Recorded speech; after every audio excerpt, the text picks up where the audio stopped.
place is Switzerland. The time, early spring, 1978. An unusual team of people makes its way to a secret rendezvous. Their goal, a tiny mountain village named Schmidrutti. Head of the team is Lee Elders. Based in Phoenix, Arizona, he runs a company called Intercept that deals in industrial counter-espionage. Britt Elders, his wife and partner in Intercept, specializes in electronics. The third member of the team, also a partner and longtime associate, is Tom Welsh. They were brought here by Wendell Stevens, retired Air Force colonel and for over 20 years one of the world's leading UFO investigators. Their mission? To check out one of the most remarkable UFO cases ever reported. One that has been called alternately too good to be true, the hoax of the century, or the start of a new age for humankind. Steve, how long has this case been going on? Since 1975. How many sightings or experiences has this man had? Well, he's had over 30 that I've heard of so far. What makes the case so special in your mind? Why bring us all the way up here from Arizona?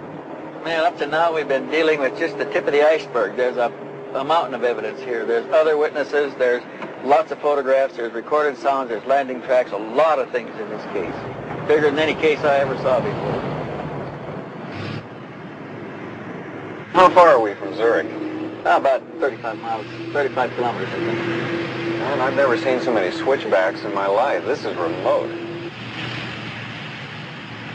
Stevens leads them over a circuitous route, winding through back roads and stopping often along the way. Why all the precautions? Well, I didn't want to tell you this before, but this man's been shot at. Shot at? Yeah, somebody's trying to kill him. Why? I don't know. There's some people are spooked by this whole thing, and he's being threatened. That's terrible. Thus begins what was to become a 5-year investigation. Before it is over, they will be embroiled in controversy and forced to use every resource at their command. Hi, Billy. Okay. Yeah, I brought my friend's been telling you about. This is Britt Elders. Hi. Good to meet you. Lee Elders. His name is Edward Meier. He is called Billy, an old nickname that sprang from his fondness for heroes of the American West. Buffalo Bill, Wild Bill, and Billy the Kid. He is a farmer. He claims he has been in contact with beings from another world. He also claims to have proof of these contacts. Mr. Meier, when did the experiences begin? The contact begins on January 28, 1975 in Hinwil. Mm-hmm. How did it happen? What made you go outside into the forest? I got something like a very nice voice in my head. I heard something to leave the house, to go out and to take a photo camera with me. So I left my house, and then when I was far outside from the village, I heard a singing noise in the sky, and when I was looking up there, I have seen a disc. This disc was flying over the clouds, and then it came to the point where I was staying with my motorcycle. Then slowly it came lower and lower and set it down between the white trees and the forest there behind. Mm-hmm. Meier later photographs the impressions left by the disc's tripod landing gear. The grass has been pressed and swirled in a counterclockwise direction. Even a year later, the grass has not sprung back, but Meier notes that the impressions swarm with insect life. Then I have seen a person who came out of the disc. Person came out? Yeah. And when the person came out of the left side of the trees there, I have seen that it is a woman. Mr. Meier, what did they look like? She looks like a human from this earth. Like you, like I, like human beings from this earth. You call us extraterrestrials, and you attribute to us superhuman powers. But we are like you. We too are still far removed from perfection and must evolve constantly, just like yourselves. After the first words, we turned and was going to the tree here. You walked over here? Yeah. How tall was she, Billy? It's about 1 meter and 70 centimeter. About like that? Show a little bit. About like my size. Ah. Yeah. And then she sits chest here and I here. Sit down. Ah.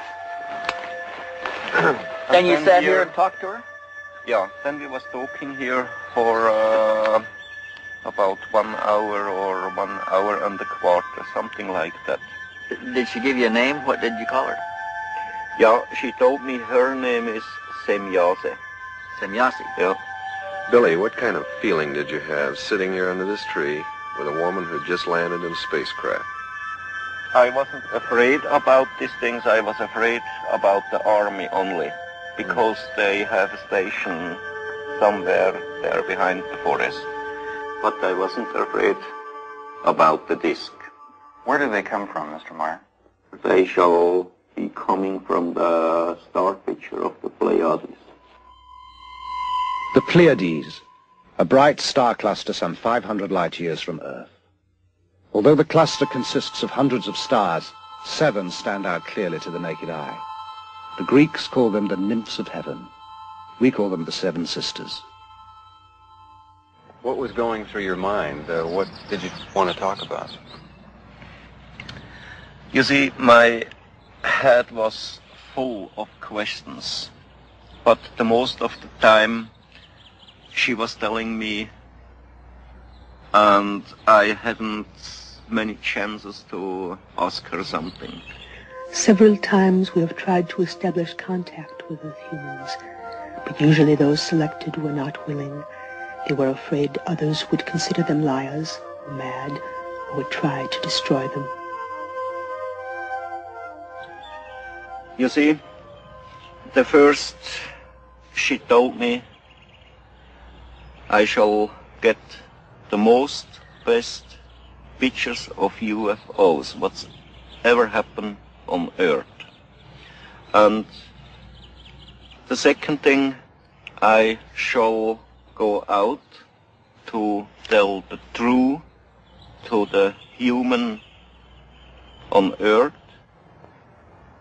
why they are coming to here, what reason they have, that they are coming to Earth not to harm us, not to make war, not to bring peace, just to bring a teaching. Why are they interested in us, a society thousands of years behind them in technological development? According to Meier, we share common